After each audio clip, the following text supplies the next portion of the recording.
उमर साहब, आप मीटिंग्स में भी शामिल रहे हैं, बहुत सारी बातें बताते भी रहे हैं। अब खान साहब जो और बात बता रहे हैं, खासतौर पे हुसैन हक्कानी साहब के फैक्टर की, इससे क्या नए नई शवाहिद मिल रहे हैं, नई बात है, या आप लोगों को पूरी की पूरा शुरू से ये अंदाजा था कि हुआ क्या है? नहीं, ये तो अभी रिसेंटली इंफॉर्मेशन आई है ना, वो जो डिस्क्लोज हुई और फिर वो सोशल मीडिया के ऊपर आई, वो पूरा कॉन्ट्रैक्ट जो था और किस तरीके से उससे पेमेंट्स जो हैं वो हुसैन हक्कानी को गई। तो ये तो रीसेंट डेवलपमेंट है, पिछले मेरे ख्याल में दो तीन हफ्ते पहले जो है ये इंफॉर्मेशन सामने आई है। मगर जो फर्म की लॉबिंग के लिए हायर की गई, वो तो पीटीआई ने हायर की थी। जी, पीटीआई की हुकूमत के वक्त में ही हुआ था, ये बिल्कुल दुरुस्त बात है। यही तो वो कह रहे हैं कि वो हो तो गया था पीटीआई की हुकूमत के वक्त के अंदर, और जाहिर है उसके अंदर सरकारी जो लोग हैं वो भी शामिल हैं उसकी प्रोसेसिंग के अंदर। लेकिन वो बैकएंड के ऊपर इस्तेमाल किस लिए हो रहा था उसके इंकशाफात अभी आए हैं सामने। हमने तो नहीं किए, लेकिन वो सारी तफसील अब सामने आ गई है। सो इफ्तिखार दुरानी साहब के दस्तखत हैं इस कॉन्ट्रैक्ट पर?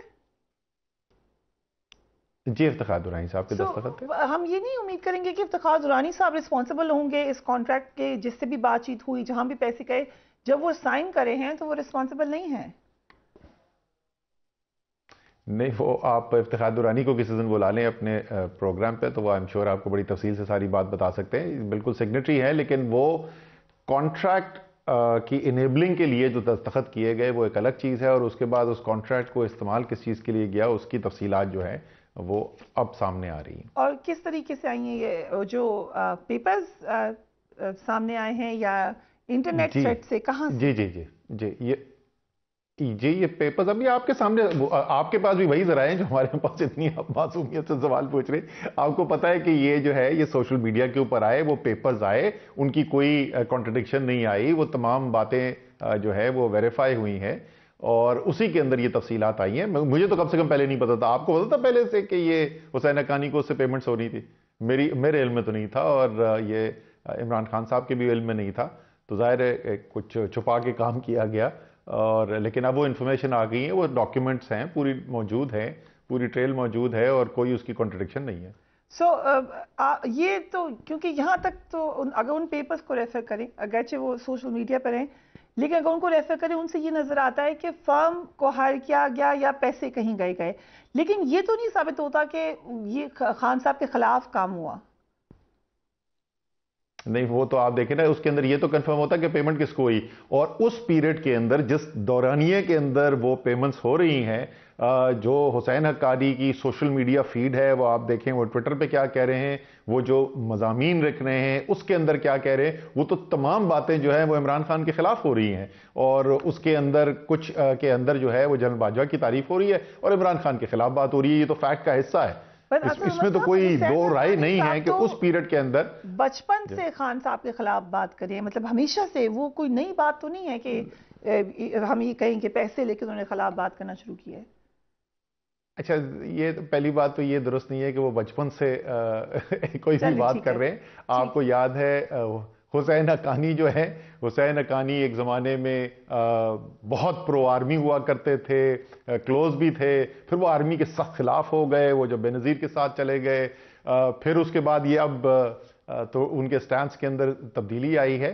तो खैर सब लोगों के साथ होता है, ऐसी कोई भाई यूनिक एंटी बात नहीं है, मिलिट्री लोग वो अपनी रहे हैं, ओपिनियन चेंज। मिलिट्री के क्रिटिक रहे हैं, ये आप कह रहे हाँ, हैं कि नहीं, जनरल हमेशा से बाजवा नहीं के रहे, साथ हमेशा उनका से था। नहीं रहे, नहीं, हमेशा से नहीं रहे, जमात हमेशा इस्लामी से में भी नहीं रहे रहे हैं। भाई, तो मैं बता रहा हूँ शुरू में नहीं थे। हम्म। शुरू में नहीं थे, फिर हो गए, तो वो होता है लोगों की जिंदगी के अंदर, अपना ओपिनियन चेंज करता है, तो मैं कोई खास बात नहीं है उसके अंदर। मैं सिर्फ ये कह रहा हूं कि पेमेंट उनको हो रही है और वो इमरान खान के खिलाफ बात कर रहे हैं। तो ये पेमेंट इमरान खान इसलिए तो नहीं उनको कर रहे होंगे, या हुकूमत पाकिस्तान तहरीक इंसाफ की हुकूमत ये तो नहीं पेमेंट कर रही होगी कि चलें आप जो है कुछ ट्वीट्स करें इमरान खान के खिलाफ और आर्टिकल्स लिखें इमरान खान के खिलाफ। तो ये तहरीक इंसाफ की हुकूमत तो नहीं करवा रही होगी ना ये।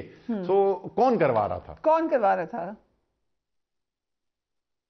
वो आपको अब भी नहीं सर, आप मुझे बताए ना। आज जिस मासूमियत से आप सवाल पूछ सवाल रहे मैंने हैं भाई, पूछना है। पूरी तफसील से, पूरी आई नो, लेकिन आप वही सवाल जो है तीसरी दफा उसी एंगल से पूछ रही हैं। देखें, बड़ी तफसील से एक्सप्लेन कर दिया गया।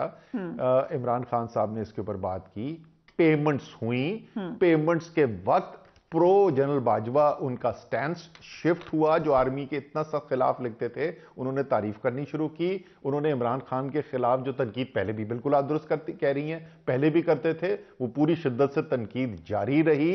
कौन पाकिस्तान के सिस्टम के अंदर उसको यूज कर सकता था, किसके पास हुकूमती एजेंसीज के अंदर रसाई हासिल है कि जो कर सकते थे, वो ऑब्वियस नहीं है। ये आपके ख्याल में कोई हो सकता है कि फरिया इदरीस ने शायद ये इन्फ्लुएंस कर दिया? अब जो एक और जो एडिशन हुआ है सारे मामले में, उन्होंने कहा कि आखिरी अब मुलाकात में ऑडियोज वीडियोस की बाकायदा धमकी दी है और जनरल बाजवा ने कहा कि हमारे पास आपकी ऑडियोज और वीडियोस हैं, और मुझे प्ले बॉय का ताना भी दिया। ये पहली दफा हुआ था या आप लोग की जब मीटिंग्स हो रही थी वहां भी कोई इस किस्म की डिस्कशन हुई थी? नहीं, ये प्ले वाली बात तो जब उस मीटिंग से आए थे तो अगले दिन खान साहब ने हमें बताया, कहते हो मुझे बोल रहा है, तो कहते मैंने उसको बोला तो ये तो सबको पता है कि मैं होता था, इसमें खबर क्या है। तो ऐसा प्ले बॉय वाला तो कभी भी उन्होंने नहीं कहा, ये कभी नहीं कहा कि कुछ प्ले बॉय किस्म की कोई वीडियोस का जिक्र है।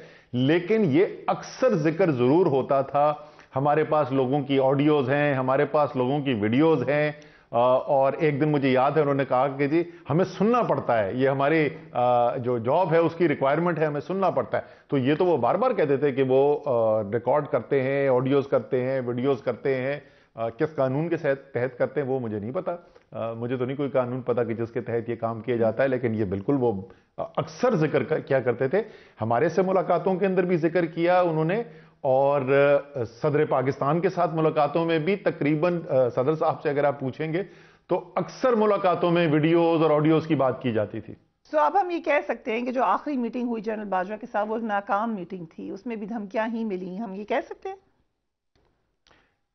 नहीं, वो मीटिंग शुरू ऐसे हुई थी, उसके बाद फिर अच्छा जी ये क्या कर सकते हैं, ये देखें हमारे तो कंट्रोल में, मतलब कोई ऐसी उस मीटिंग से कोई ठोस चीज बाहर निकली भी नहीं। कोई बात क्या हो रही थी, जरा सा तो पहले तो ये याद दिला दें पाकिस्तान को कि बात क्या हो रही थी। बात ये हो रही थी कि इमरान खान वही बात दोहरा रहे थे जिसको दिल से यकीन रखते हैं, जो हमारी पार्टी की पॉलिसी रही है।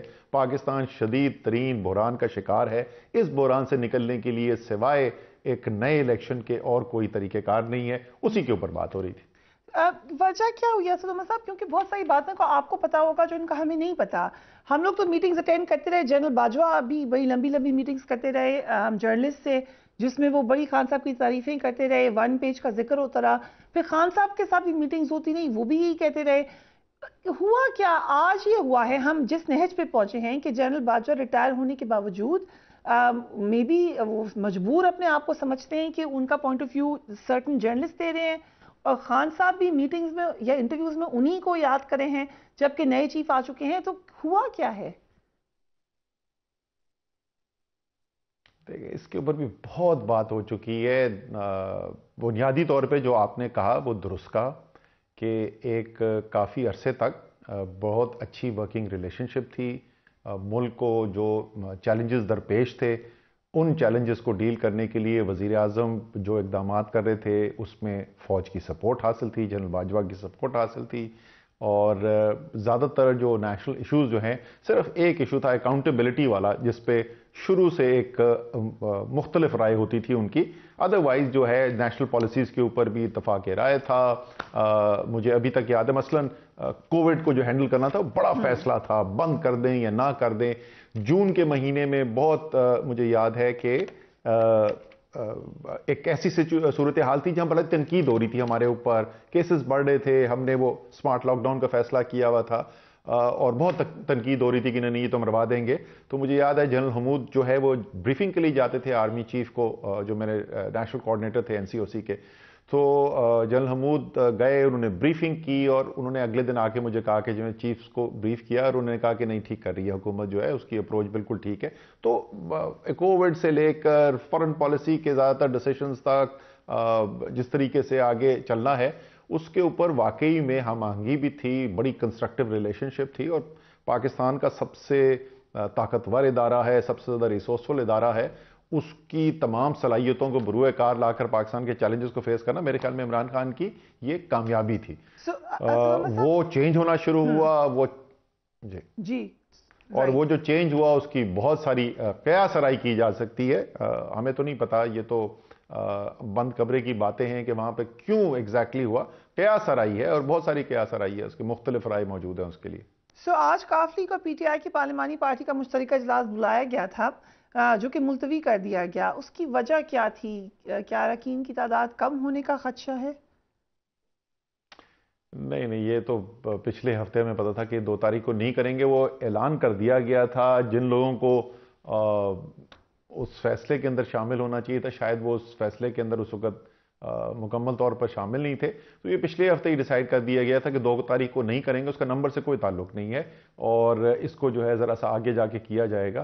और ये उस दिन भी मैंने कह दिया था, ये खामखाई में खबर बन रही हो कि 2 जनवरी को लोग कह रहे होंगे नंबर नहीं पूरे हो। इसका नंबर से कोई ताल्लुक नहीं। लेकिन खान साहब तो खुद कह रहे हैं कि उनके लोगों को प्रेशराइज किया जा रहा है। आपकी एक साथी आपके खिलाफ ऑन एयर बात भी कर रहे हैं और राना सनाउल्लाह साहब भी क्लेम कर रहे हैं कि हमने बंदे, कोई इतना वैसे कोई बड़ा नोबल क्लेम नहीं है, लेकिन वो ये क्लेम कर रहे हैं कि हमने बंदे हमारी तरफ आ गए हैं।